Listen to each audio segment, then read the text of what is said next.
오늘로써 리부트 시리즈가 끝이 납니다.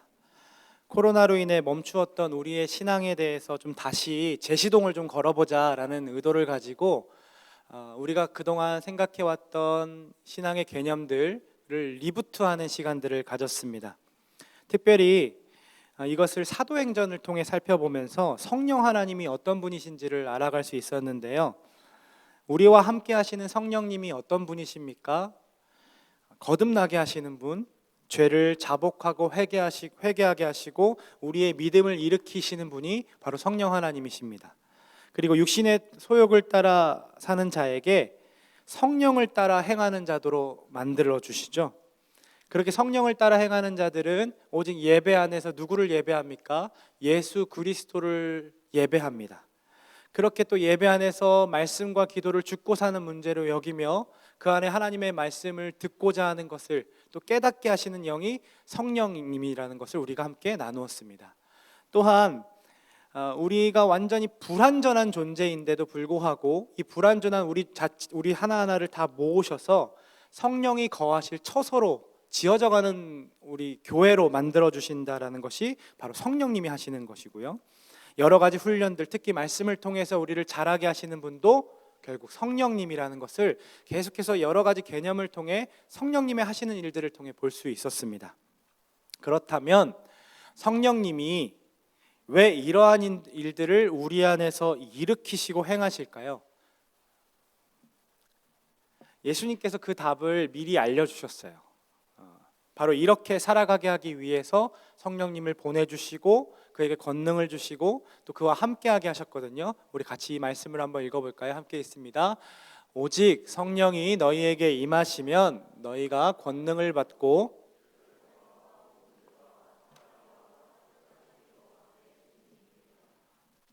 예수님께서 하늘에 올라가시기 전에 제자들을 향해서 곧 성령이 너희에게 오실 거야 라고 말씀하시고 그리고 그들에게 진짜 성령이 임했고 그들이 권능과 성령의 능력을 받았습니다. 그래서 어떤 일이 일어났냐면 이런 일들이 일어났어요.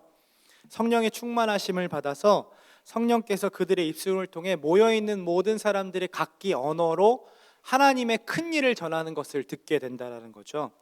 예수님의 말씀대로 성령이 그들에게 임했고 그들이 곧 예수님의 증인이 되는 사실이 성령 충만하여 이루어졌다라는 겁니다. 이렇게 성령 충만은 곧 예수님의 증인된 삶으로 이어지게 된다는 것을 우리는 말씀을 통해 알 수 있다는 거죠. 여러분이 가지고 계시는 성경의 어플을 가지고 검색 기능을 활용해서 성령 띄고 충만을 검색해 보면 사도행전 말씀이 많이 나오는데 그 중에서 사도행전 말씀에 이런 이야기들이 나옵니다. 베드로가 성령이 충만하여 어떻게 합니까? 전해요. 설교합니다. 그리고 빌기를 다음에 모인 곳이 진동하니 무리가 다 성령이 충만하여 뭘 합니까? 담대히 하나님의 말씀을 전합니다. 그러니까 성령 충만하면 내 증인이 되리라고 했던 그 예수님의 말씀을 행할 수밖에 없다라는 거죠.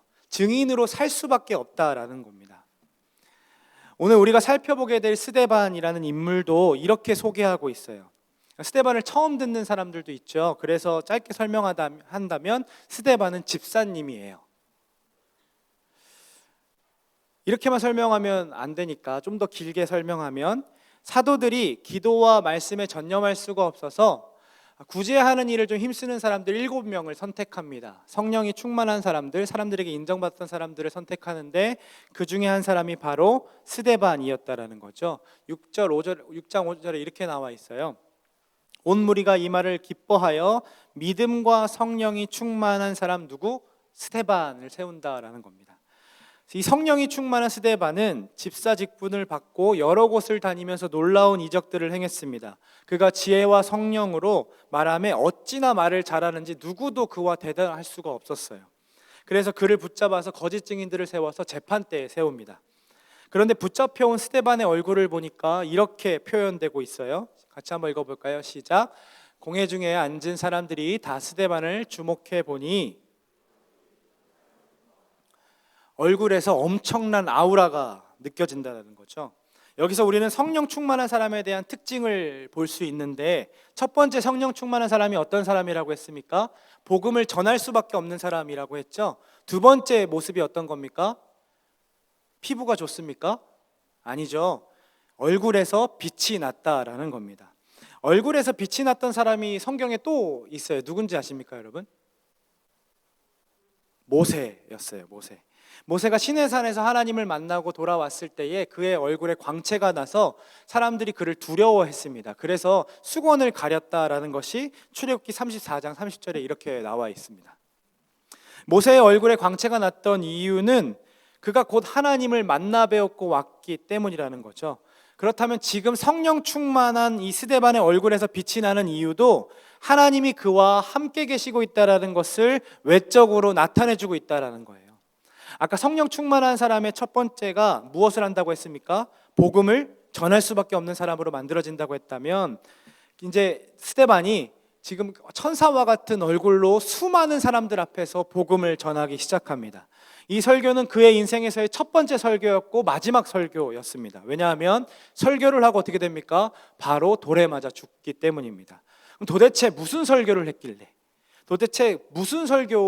그 사람들이 그를 죽였을까요? 사람들이 스데반을 잡은 이유가 그가 전할 때 예수님이 곧 성전을 무너뜨리고 다시 세우셨다라는 것을, 그래서 이제 너희는 건물에서 예배드리는 것이 중요하지 않아 이렇게 얘기하니까 이들이 이제 신성 모독처럼 느껴진 겁니다. 꼭 성전도 무시하고 자신들이 굉장히 대단하게 생각하는 모세도 무시하는 것처럼 느껴진 거죠. 그래서 스데반이 이렇게 말하는 것이 무엇인지에 대해서 변증하기 시작하는데, 아브라함부터 시작해서 구약의 역사를 쭉 훑어서 얘기하는 내용이 6장, 7장에 나옵니다. 긴 설교를 간략하게 설명하자면, 하나님께서 아브라함을 부르셨고 그리고 이삭과 야곱을 통해 순종의 세대들을 삶을 살았다. 그런데 요셉 때부터 불순종의 씨앗이 보이기 시작하는데, 하나님께서 이스라엘 백성, 이스라엘 그 야곱의 가족들을 구원하시기 위해 예정하신 요셉에게 불순종했던 사람들, 그를 팔아넘겼던 형들의 불순종을 먼저 보여줍니다. 그리고 하나님이 이스라엘 백성을 구원하라고 애굽에 노예했던 이스라엘을 구원하라고 보내주신 구원자 모세를 또 그에게 불순종하는 이스라엘 모습들에 대해서 이야기합니다. 모세가 이렇게 얘기했어요. 나와 같은 선지자가 곧 오게 될 것인데 그들이 너희를 섬겨야 된다라고 얘기했음에도 불구하고 여전히 너희들은 지금 그를 보내주셨음에도 불구하고 너희가 배척했다라고 얘기하면서, 그 나와 같은 선지자가 누구였느냐? 바로 예수님이었고, 얼마 전에 너희들이 십자가에 못 박힌 자가 바로 그다라고 얘기한다라는 겁니다. 그러니까 너희가 잘 아는 그 성경들 한번 뒤집어 봐봐, 너 그렇게 구약 잘 알잖아, 한번 봐봐봐 라고 얘기하면서, 조상들이 왜 바벨론으로 끌려갔니? 요셉 때부터 싹을 피웠던 그 불순종의 씨앗들을 계속해서 여전히 불순종해서 바벨론까지 끌려간 거 너희들 기억 못하냐? 이사야 말씀에 하나님께 직접 말씀하셔서 하늘이 나의 보좌고 땅이 나의 발판이라고 말씀하셨는데 왜 너희들은 자꾸 하나님을 그 성전 안에 가두려고 하느냐? 이렇게 설명하고 있다라는 거죠. 그리고 카운터 펀치를 딱 날립니다. 51절에 이렇게 얘기했어요. 같이 한번 읽어볼까요? 시작. 목이 곧고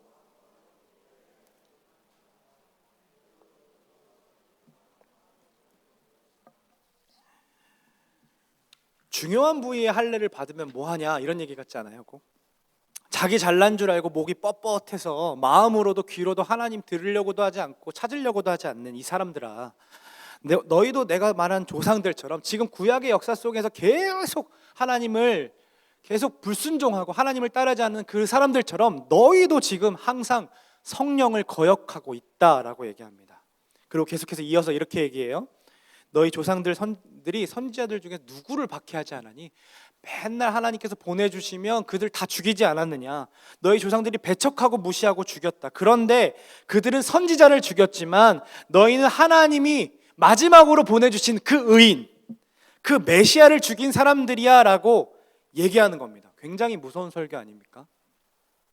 설교를 들은 자들이 어떻게 반응하는지 이렇게 나와 있어요. 그들이 이 말을 듣고 마음에 찔려 그를 향하여 이를 갑니다. 마음이 막 요동치기 시작합니다. 그를 죽이고 싶어 합니다. 왜 이렇게 반응했을까요? 지금 자신들의 죄악이 낱낱이 드러났고 그의 말이 사실이 아님을 증명하려면 그를 죽이는 수밖에 없다는 거죠. 죽여서라도 우리가 사실임을 증명하고 싶었던 겁니다.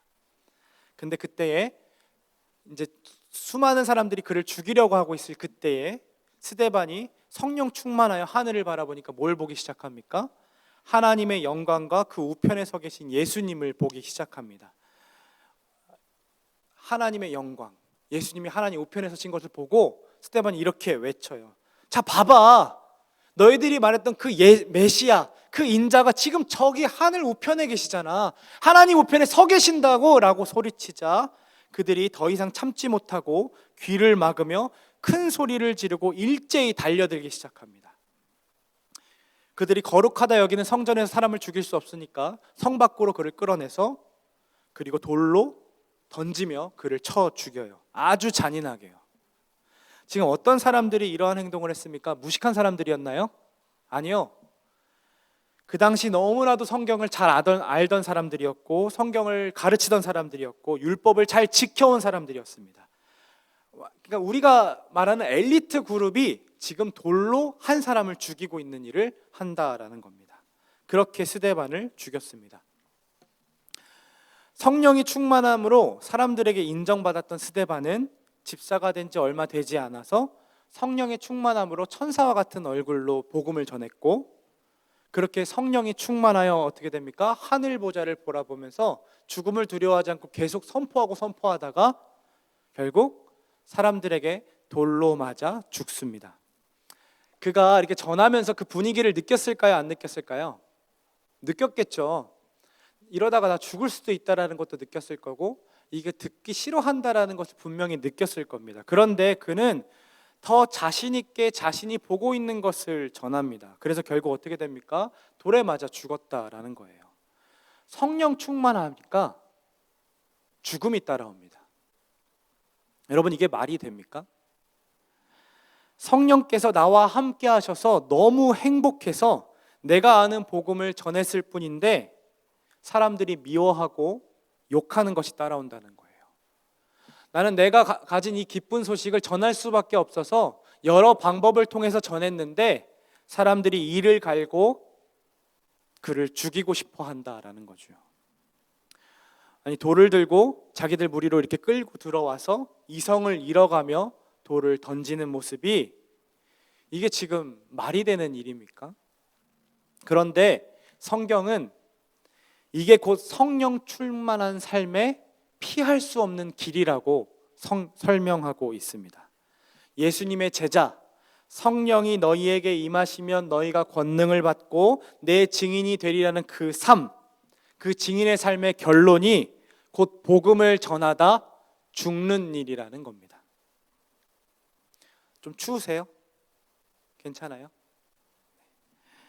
스데반에게 해당되는 일이겠지만 몇몇 진짜 중요한 사람들에게 해당되는 일이겠지라고 생각하면서 이거를 자꾸 우리는 밀어내고 싶습니다. 이런 성경의 역사들을 보면 아유, 이거는 스데반이니까 나랑은 전혀 상관없는 이야기야 라고 하면서 이러한 설교, 이러한 내용들을 보면 사실 내 이야기로 받아들이고 싶어 하지 않습니다. 그런데 성경을 찾아보니까 아니, 여러 곳을 찾아볼 것 필요 없이 예수님이 하신 말씀만 잘 봐도 예수님이 이 땅에 살아계실 때 제자들에게 누누이 하셨던 말씀, 계속해서 반복하며 얘기하셨던 말씀들이 있어요. 바로 이 말씀인데요. 뭐라고 합니까? 누구든지 제 목숨을 구원하고자 하면 잃은다라고 말씀하십니다. 더욱이 자기 목숨까지 미워하지 아니하면 능히 내 제자가 될 수 없다라고 얘기한다는 거죠.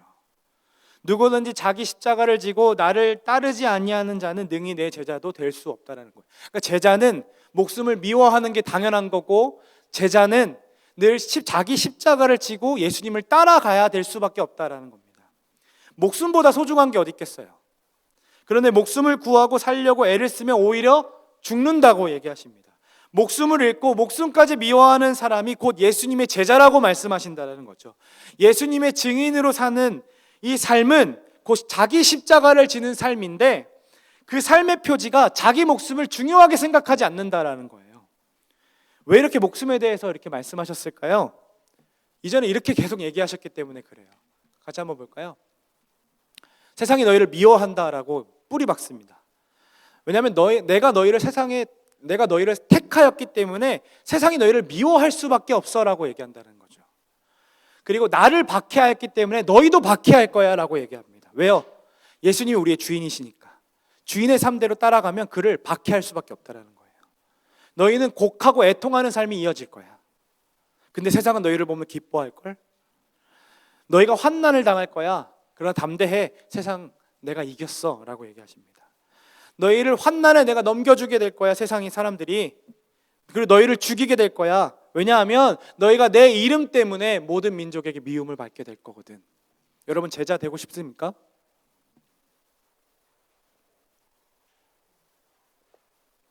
예수님 제자 하고 싶습니까?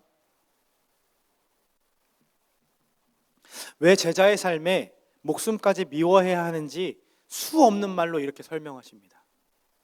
제자의 삶에는 필연적으로 뭐가 따라옵니까? 세상으로부터 미움받고 환난받고 박해받고 죽음이 따라올 수밖에 없다라는 거죠. 왜요? 우리가 세상과 타협할 수 없잖아요. 세상도 우리랑 타협할 수 없는 거예요. 왜요? 주인이 다르니까. 근본적인 주인이 다르니까요. 그 주인을 따라 살다 보면 서로 위협을 가할 수밖에 없어요. 예수님을 주인 따라 사는 우리들은요, 세상 사람들을 보기에 자기의 어떤 바운더리, 자기가 그동안 추구했던 바들을 그들은 추구하고 있지 않기 때문에 자기의 삶이 잘못된 것 같은 위협을 받아요. 그러니까 어떻게 합니까? 그를 박해할 수밖에 없죠. 스데반이 그리했던 것처럼 예수님 이후부터는 우리도 핍박과 죽음을 피할 수 없다는 것을 지금 스데반의 삶을 통해 증명하고 있다는 거예요. 복음을 전하는 거 굉장히 의로운 일이잖아요. 의로운 일을 하는데 죽음을 당하는 게 얼마나 억울한 거예요. 그런데 그 말도 안 되는 일을 행하신 분이, 그 말도 안 되는 일을 먼저 행하신 분이 누구예요? 예수님이라는 거죠. 스데반이 말한 것처럼 구약시대의 사람들은 늘 하나님을 향해 불순종했습니다. 자기의 옳은 소견대로 늘 자기의 생각이 맞는 것처럼 행했고, 그로 인해 우상들을 옆에 두고 우상들을 섬기고 하나님을 버렸어요. 그렇게 자기만 알고 자기가 전부인 그들을 위해 누가 오셨습니까? 예수 그리스도께서 오셨습니다. 하나님이신 그분이 뭐 때문에 인간으로 인간으로 오실 필요가 없잖아요. 여러분 중에 바퀴벌레들이 사는 게 너무 불쌍해서, 나 그들이 너무 불쌍해, 나 이제부터 바퀴벌레로 살아갈 거야, 그들을 대신해서 내가 F킬러로 죽을 거야, 그렇게 다짐하는 사람 없잖아요. 하나님이신 그분이 인간이 되셨다는 건 그보다 더한 일이라는 거예요. 이게 말이 됩니까? 하늘에서 누리시던 그 평안을 다 내려놓고 우리에게 진짜 평안, 진짜 화목을 주시고자 이 땅에 오셨다라는 겁니다. 이게 정말 말이 되냐는 거죠. 그분 어떤 분이셨습니까? 온유하시고 자비로우신 분이셨습니다. 그분께서는요, 당신의 백성들을 긍휼히 여겨주셨어요. 그래서 천국 복음을 들려주시고 불쌍히 여겨주셔서 긍휼한 마음을 가지고 잠자지도 못하고 한시 머리 둘 것도 없이 피곤한 상태를 듣고 매일 살아있는 동안 제자들을 향해서, 그리고 사람들을 향해 복음을 전하셨어요. 왜요? 그들에게 자유를 허락하고 싶으셔서. 그런데 그들이 어떻게 반응했습니까? 어떻게 하면 예수님 죽일 수 있을까? 어떻게 하면 그를 죽일 수 있을까를 모의하고 결국 사람들 선동해서 십자가에 못 박으라고 소리치잖아요. 어떻게 합니까? 예수님 채찍에 맞게 하고 돌로 치이고 조롱하고 결국 그 골고다 언덕을 끌고 올라가서 너덜너덜한 삶의 그 몸의 그 상태로 팔을 잡아 끄집어 올려서 그 팔과 발에 못을 박는 일, 그리고 창으로 찌르는 일, 그 일들을 행한 자들이 바로 불순종했던 이스라엘의 전통으로 내려왔던 그 사람들의 일이라는 겁니다. 그런데 아무 혐의가 없는 그분을 죽였던 그 일이 얼마 지나지 않아 그 말도 안 되는 일을 지금 누구에게 행하고 있습니까? 스데반에게 또 행하고 있다는 겁니다. 예수님의 억울함, 어느 것도 피해를 입히지 않았음에도 죽임을 당하셨던 그 일이 예수님 이후부터는 그를 믿는 자들, 제자들의 삶에는 꼭 이렇게 스데반과 같은 삶을 살아갈 수밖에 없다라는 것은 지금 성경을 통해 보여주고 계신다는 거예요. 사도들의 죽음에 대해서 성경에 말하고 있지는 않지만 이 초대교부의 전승들을 의하면 스데반뿐만 아니라 사도들 또한 이렇게 예수님처럼 죽어갔어요. 예수님의 12제자들의 세계 여러 곳에 흩어져 가지고 복음을 전했고요. 요한을 제외하고 모두가 순교했습니다. 야고보는 예루살렘에서 순교했죠. 사도행전의 역사에 나오죠. 그리고 마태는요, 에티오피아에 내려가서 칼로 쳐서 죽임당합니다. 바돌로메라는 제자는요, 아르메니아에 가가지고 내려가서 복음을 전하다가 산채로 살가죽이 뜯기는, 그렇게 해서 죽어요. 베드로와 안드레는 십자가 처형을 동일하게 당합니다. 안드레는요, 십자가 처형을 X자로 이렇게 당하는데 그 십자가 처형을 당하면서 이렇게 얘기했다고 해요. 나한테 이렇게 십자가 앞에서 죽을 수 있는, 예수님과 동일하게 죽을 수 있는 기회를 주셔서 너무 감사합니다. 그리고 이 십자가 죽음, 예수님처럼 채찍에 많이 맞은 상태가 아니기 때문에 이틀간 살아있을 수 있거든요. 그렇게 이틀간 살아있으면 안드레가 뭐 했는 줄 아세요, 여러분? 자기를 조롱하러 오는 그들을 향해 복음을 전했대요. 십자가 위에서. 제자들뿐만 아니라 초대교회 성도들의 기록을 보면 예수님을 믿는다라는 이유로 나무에 달려 화형을 당합니다. 짐승의 탈을 이렇게 살갗에 찧어서 사자밥이 되도록 하고요. 초대교회 기록들을 살펴보면 정말 수도 없이 많은 사람들이 예수님을 믿는다는 이유로 죽었습니다. 산채로 창자를 꺼내어 내는 거죠. 같이 신앙생활을 했는데 오늘 앞에서 윤주 창자가 꺼내지는 거예요. 그걸 지금 우리가 보는 거죠. 그러면서 묻는 겁니다. 너 얘 고통받는 거 봐봐. 너도 똑같이 예수 믿으려고 고백할래?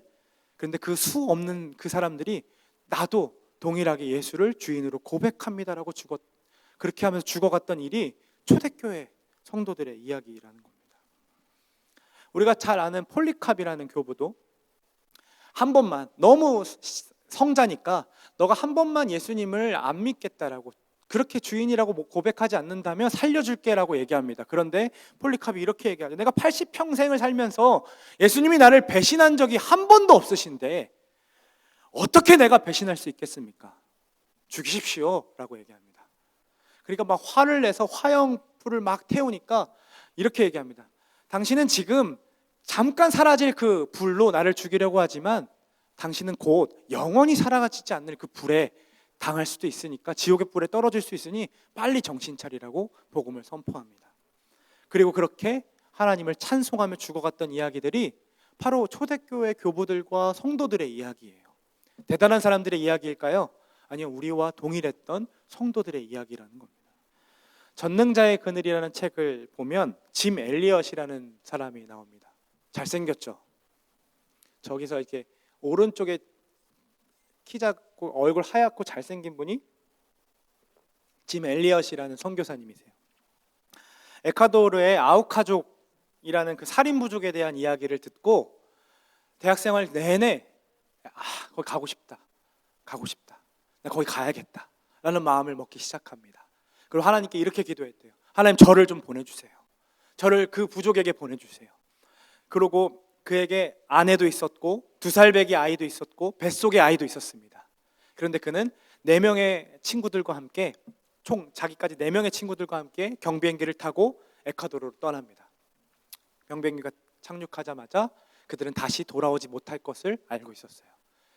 잠시간 동안 기다리고 있었을 때에 수많은 그 식인 민족들이, 아우카 부족들이 와서 그를 죽입니다.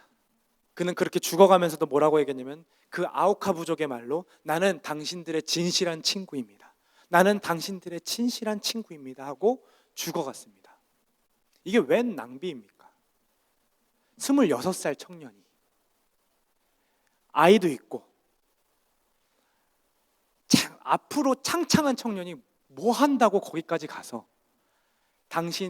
나는 당신의 영원한 그 신실한 친구입니다, 진실된 친구입니다, 그 얘기 하나 전하려고 한마디 전하고 그냥 죽습니다. 그뿐일까요, 여러분? 마포에 있는 양화진에 가보십시오. 그들은 자신들에게 보장되었던 안정된 삶을 떠나서 미개의 땅인 조선에 와요. 왜군의 침입이라 생각하고 그들이 땅을 밟자마자 창으로 찔려 죽여요. 선교사들에게 돌을 던지며 조롱합니다. 코쟁이들 왔다고, 자기들과 다르니까. 심지어 어린 자녀들을 데리고 왔는데 풍토병에 걸리는데 어떠한 치료도 받을 수가 없어서 선교사님 갓난애들이 그냥 죽습니다. 제대로 복음을 전하지도 못하고 죽었던 선교사들이 너무나도 많아요. 그렇게 조선 땅에 묻어야 했고, 자신들의 것을 온전히 포기하고 냄새나고 역겨운 그 조선인들과 함께 지내면서 그리스도의 복음이 이 땅에 전파되기를 소망했어요. 자기 목숨이 1000개라면 다 조선에 쏟겠다라고 고백했던 선교사의 고백도 바로 우리를 이게 복음을 전하고자 왔던 선교사님들의 고백이었다는 거죠. 그들이 노년에 할 것들 다 하고 이제 나 노년의 삶을 조선을 위해 살겠습니다 하고 왔던 사람들이 아니에요. 바로 우리와 같이 청년의 때에 조선이라는 나라의 복음을 한 번도 들어본 적이 없대. 그래? 우리가 가야겠네 라고 했던 그 먼 곳을 건너왔고 배 타고 건너왔던 자들이 바로 그들이라는 거죠. 그 청년들의 피가 이 땅 곳곳에 뿌려졌고 하나님께서는 이 땅에 엄청난 부흥을 허락하셨습니다. 그렇게 부흥이 시작되었다고 죽음과 고난이 끝났던 것이 아니죠. 얼마 뒤에 일본의 압제가 나타났을 때에도 신사천배에 대한 이야기들 때문에 수많은 사람들이 또 그 앞에서 죽음을 선택합니다. 주기철 목사님이 그런 분들이죠. 자, 보세요. 예수님의 죽음을 시작으로 예수님을 따르는 제자들의 삶에는 명백하게 그 복음을 전하다가 죽는 일이 분명하게 그들의 삶의 역사로 이어져 왔고 그 땅에 뿌려진 피를 통해서 우리에게까지 복음이 전해졌다는 사실은 우리는 꼭 기억해야 합니다.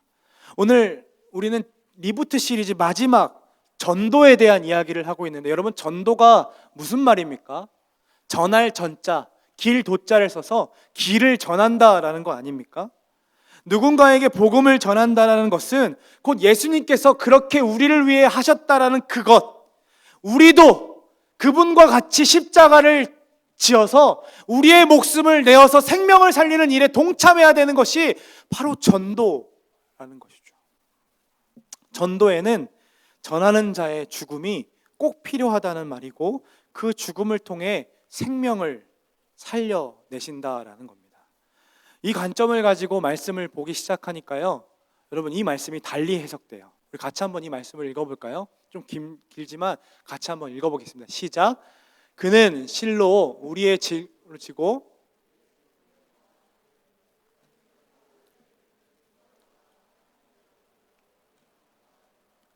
그가 찔림은 우리의 허물 때문이요 그가 상함은 우리의 죄악 때문이라. 그가 징계를 받음으로 우리는 평화를 누리고 그가 채찍에 맞음으로 우리는 나음을 받았도다. 우리는 다 양 같아서 그릇 행하여 각기 제 길로 갔거늘 여호와께서는 우리의 모두의 죄악을. 이거 예전에 볼 때는요, 하나님께서 이렇게 나를 위해 죽으셨구나, 나의 죄악 때문에, 나의 연약함 때문에, 그래서 내 질고를 당하시고 상함을 입으셨구나 라고 생각했어요. 그렇게만 생각했거든요. 근데 스데반의 삶, 그 믿음의 선배들의 죽음의 삶, 그 죽어서 생명을 살리는 그 삶을 보고 난 뒤에 다시 이 본문을 보면, 한번 띄워봐 주실래요? 찔리시고 상하시고 채찍에 맞으시고 징계를 받으셔서 누군가를 살리신 그 일이 이제는 우리의 일이 되었다라는 거예요. 그가 찔리는, 그러니까 내가 찔려서 내가 전도할 그 사람이 나음을 입어야 되고, 내가 찔려서 내가 상함을 당해서 내가 전도할 그 사람이 평화를 누려야 된다는 그 사실이 이제는 예수님의 이야기가 아니라 스데반을 통해서 조선의 역사 가운데 복음을 전했던 수많은 사람들을 통해서 이제는 우리에게 이 사명이 전달되었다라는 거죠. 스데반을 죽이던 사람들은 어떻게 했습니까? 각기 제 갈 길을 향하여 그릇 행하여 제 갈 길로 갔습니다. 여호와께서 그들 모두의 죄악을 근데 누구에게 감당시키셨습니까? 스데반에게 담당시켰습니다. 마찬가지로 이제 우리에게도 우리가 전도하고 싶은 대상들을 볼 때에 그들 한번 봐봐요. 늘 그릇 행하잖아요.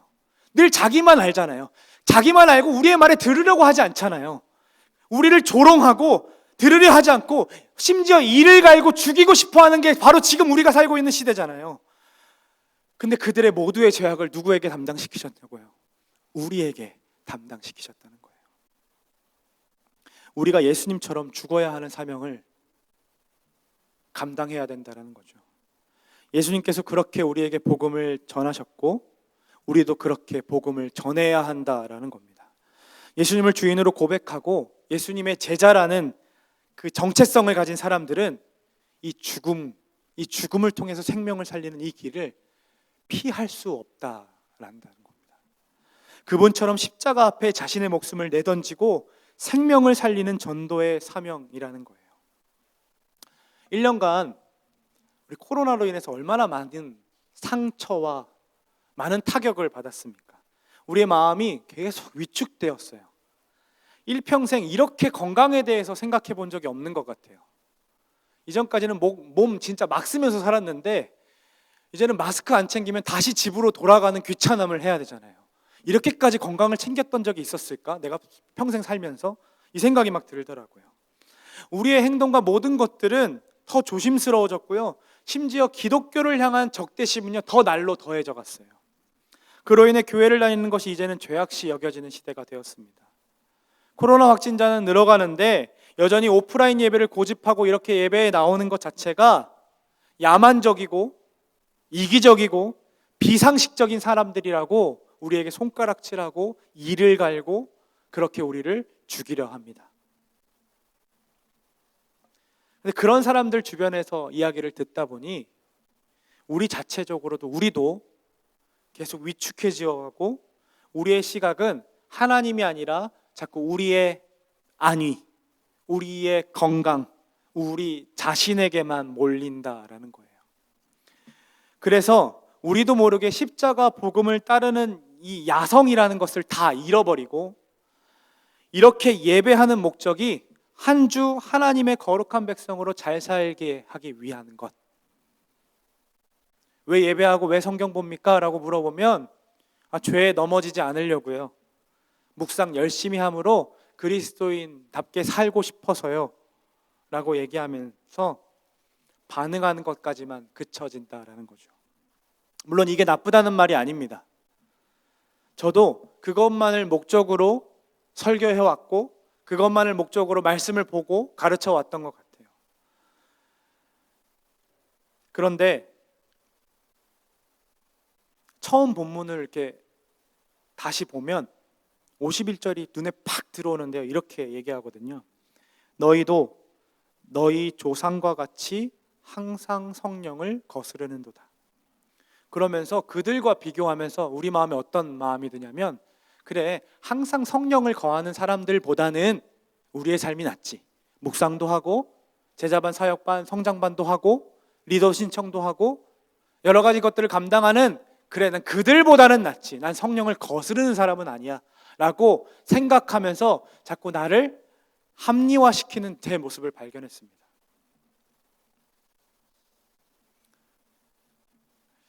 그런데 항상 성령을 거스르는 사람과 비교의 대상이 나타나는 그 인물 하나가 나오는데 그게 바로 스데반이었거든요.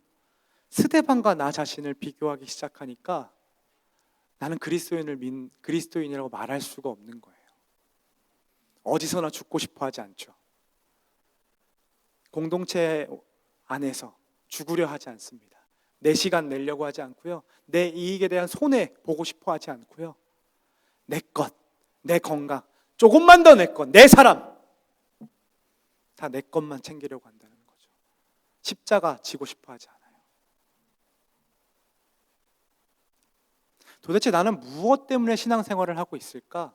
나는 무엇 때문에 목사로서 이렇게 설교하고 있을까? 이 생각이 들기 시작하니까 스데반의 모습과 비교해서 나는 그리스도인 같지 않다라는 겁니다. 언제부터인가 우리 안에 야성들을 다 잃어버려서 주님이 우리의 아픔을 공감하신다는 찬양, 내 모습 이대로 나를 사랑하신다는 찬양들, 이런 고백은 자주 하고 자주 듣습니다. 그런데 주님이 홀로 가신 그 길 나도 따라가겠습니다. 죽어가는 저들을 위해 내 목숨을 버리겠습니다. 조롱하는 소리와 세상 유혹 속에도 주의 순결한 신부가 되겠습니다. 내 생명 주님께 드리겠습니다.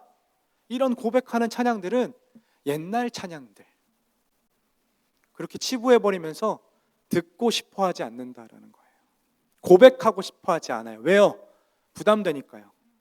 코로나 때문에 내 삶을 살아가는 것도 바쁜데 무슨 전도, 무슨 선교.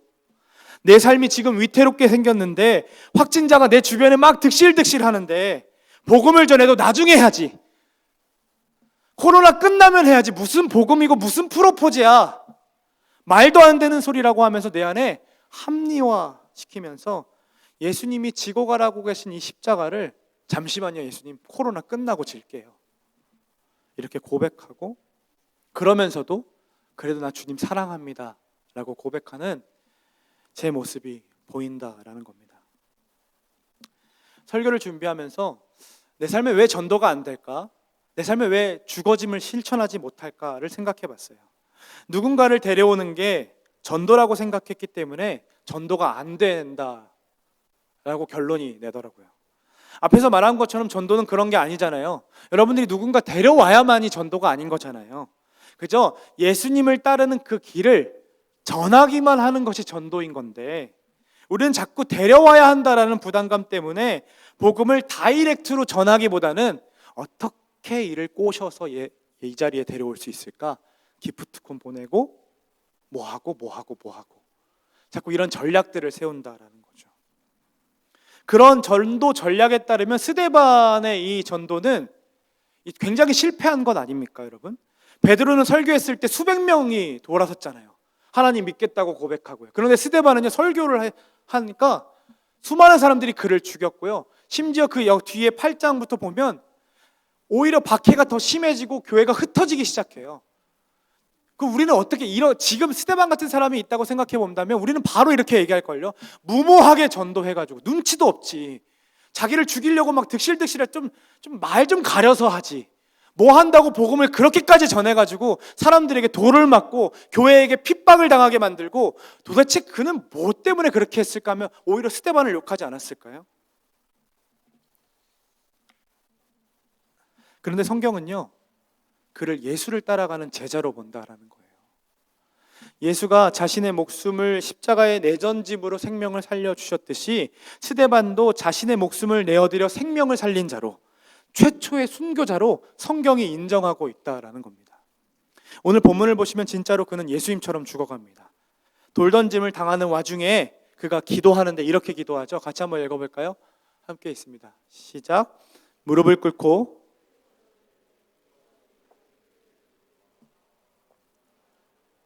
이거 누가 했던 기도입니까? 예수님이 십자가 위에서 자신을 조롱하는 자들을 위해 기도하셨던 말이잖아요. 성령 충만한 스데반도 예수님처럼 자신을 향해 돌을 던지고 있는 자들을 위해 기도하며 죽어갑니다. 성경은요, 그의 죽음을 죽었다, 처절하게 죽었다 이렇게 얘기하지 않습니다. 뭐라고 표현합니까? 잔다라고 표현합니다. 왜요? 주님 곧 오실 때에 그의 육체도 다시 깨어나게 될 것임을, 이게 곧 성도의 죽음임을 알기에 성경은 성도의 죽음을 잔다라고 표현하는 거죠. 어떤 결실도 없이 예수님만 따르다가 죽은 무모한 전도자라고 생각되지만 성경은 그를 성령 충만한 사람이라고 말하고 있고 그 열매는 바로 나타나지는 않았지만 하나님이 친히 맺으신다는 것도 역사를 통해서 우리는 볼 수 있습니다. 스데반이 죽은 현장에 누가 있어요? 로마 시민권을 가진 청년 하나가 있습니다. 그게 누구입니까? 사울입니다. 이 사울이 곧 나중에 회심하고 바울이 되죠. 유대 사람들은 누군가를 죽일 수가 없어서 로마 시민권을 가진 사람에게 그 증인을 서서 이 사람 죽여야겠습니다라고 얘기했어야 됐어요. 그래서 사울이 로마 시민권을 가진 사람처럼 보이니까 그에게 옷을 번져주고 얘 죽여야겠다라고 합니다. 그랬더니 사울이 어떻게 했냐면 58절에 이렇게 청년의 발 앞에 딱 두니까 사울이 그가 죽임당함을 마땅하게 여깁니다. 그리고 그는 그리스도인들의 핍박이 정당화되는 이 사회적 분위기를 타고서 어떻게 합니까? 그 이후의 삶을 보면 사람들을 죽이고 잡아서 끌어다녀서 그 감옥에 손수 앞장서서 일하는 것이 바로 사울이었습니다. 그런데 그가 다메섹으로 가던 길에 누구를 만나요? 예수님을 만나서 하나님께서 그를 변화시켜 주시고 결국 그를 전도자로 살아가게 하시는데 땅끝까지 이르러 내 증인이라는 말씀을 실천하는 전도자로, 이방인의 전도자로 삼아 주신다라는 거예요. 스데반에 뿌려진 그 피와 하나님의 강권적인 역사로 인하여 사울이라는 청년이 그리스도인으로 변화되었습니다. 스데반의 전도의 결실은 딱 한 명이었지만 그 딱 한 명이 수많은 사람들을 전도하게 했다라는 거죠. 초대교회 성도들의 삶도 허무하게 죽어왔던 기록으로 느껴졌지만 죽음 앞에서 담대하게 하나님을 찬양하며 죽어갔던 그 사람들을 보면서 이 조롱하던 사람들도 진짜 저들에게는 무언가가 있다. 저들이 말하는 그 하늘나라가 있다라는 사실이 진짜면 어떡하지? 그 사실을 믿기 시작하면서 복음으로 돌아섰다는 기록이 초대교회 역사 가운데 남아 있습니다. 짐 엘리엇 아까 그 선교사님도 한마디 하고 죽었는데 그의 아들이 나중에 커서 다시 그 부족을 찾아 들어갑니다. 그리고 그 부족을 위해 선교하는 이야기가 영화 창끝으로 소개되어 있죠. 실제로 일어난 일이에요. 이처럼 하나님께서는 당신을 따르는 제자들의 그 죽음을 헛되이 치부되게 하지 않으시고 꼭 그 피로 말미암아 복음의 씨앗을 심으시고 열매를 맺게 하시는 것을 우리는 여러 역사를 통해 확인할 수 있다라는 겁니다. 그래서 여러분들이 잘 아는 철로 역정을 보면 지난번에 우리 허영시장에서 얘기했잖아요. 허영시장에서 누가 죽습니까? 신실이가 죽잖아요. 신실이가 재판받아서 죽는 모습이 꼭 스데반 같거든요. 그가 근데 하늘을 쳐다보면서 막 하늘 보좌를 보고 결국 그렇게 하나님을 찬양하다 죽어갔죠. 그렇게 죽었는데 어떻게 됩니까? 나중에 크리스천 혼자 됩니까? 아니요. 크리스천을 뒤따라오는 사람이 하나 붙습니다. 그 이름이 누구냐면 소망이입니다. 그 신실이의 죽음을 보고 자기도 이름을 바꾸고 크리스천을 따라서 하나님의 나라를 꿈꾸며 그 시온성을 찾아 떠나가는 여정이 시작됩니다.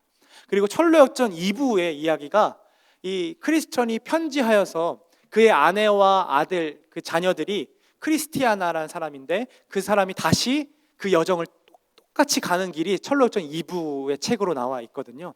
근데 그때 그 사람도 동일하게 허영시장에 딱 들어가요. 어떻게 변했을까요? 허영시장이 수많은 것들이 허영시장에 있었던 근데 그때 그 사람이 도착했을 때 그곳에 교회가 세워집니다. 그리고 자신과 함께 그 핍박과 그것들을 나눌 수 있는 사람들과 함께 대화하는 모습이 2부에서 펼쳐져요. 신실이의 순교의 피가 곧 씨앗이 되고 열매를 맺은 게 교회라는 것이죠. 결실을 기대하며 전도하기보다 아무 결실이 없어도 주님이 맡겨주신 그 사명이기 때문에 그냥 제자이기 때문에 내가 전하고 전하다 보면 하나님께서 이렇게 결실을 맺어가게 하신다라는 겁니다. 그분을 따라 내 시간을 죽이고 내 자존심도 죽이고 내가 하고 싶은 말도 다 죽여서 한 영혼, 여러 영혼들에게 주님이 누구신지 어떤 분이신지 우리 이번 한 달간 좀 그렇게 예수님을 한번 전해봤으면 좋겠습니다. 제가 처음 성남제일교회에 왔을 때에 월요일마다 전도를 나가고 있는 청년들을 봤어요. 여호수아 군대 우리 청년들이죠.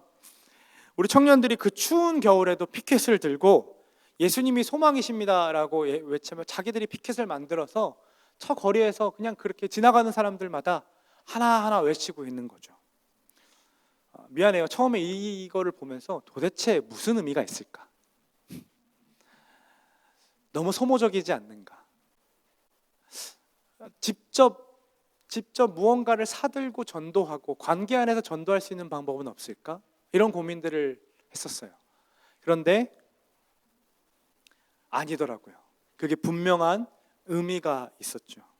아무도 하고 싶지 않았을 때 2-3명이라도 월요일마다 모여서 피켓을 들고 이 여러 곳곳을 다니면서 예수님이 소망이시고 예수님이 주인이시고 예수님 때문에 우리는 행복하다라고 했던 그 고백들이 쌓이고 쌓여서 그 복음의 씨앗들이 누구에게로 전달되었습니까? 우리 후배들에게로 계속 전달된 거예요. 그리고 이제는 그 전도의 사명들이 전달되면서 결국 노숙인 어르신들에게까지 복음을 흘러가게 하고 우리가 겨울에 뭐 했어요? 그분들 초대해서 떡국 대접해드리고 그렇게 복음을 전하는 것이 바로 우리가 갖고 있는 십자가를 지는 삶, 그로 인해서 생명을 살리는 삶을 해왔다라는 겁니다. 우리가 가지고 있는 귀한 사명, 십자가를 따르는 이 삶을 우리 포기하지 않기를 소망합니다. 코로나니까 코로나 멈추면 해야지 이런 말들 우리 그만하기를 소망합니다. 어떻게 하면 이 코로나 시대 가운데 내가 복음을 전할 수 있을까? 어떻게 하면 내 입술로 하나님의 길을 전할 수 있을까? 어떻게 하면 우리 엄마 아빠 복음 듣게 하기 위해서 내가 가족들을 위해 죽을 수 있을까? 내 친구를 위해 내가 어떻게 하면 죽을 수 있을까? 고민하고 그들을 위해 전도할 수 있는 우리가 되기를 간절히 소망합니다. 앞에서 잠깐 나누었던 찬양의 고백을 우리가 같이 한 번 더 고백해 봤으면 좋겠어요. 주님이 홀로 가신 그 길 나도 따라가겠노라고 하는 고백, 내 생명까지도 주님께 드리겠노라고 하는 그 고백들, 이 시간 우리 함께 일어나서 우리 주 앞에 고백하고 나아갑시다.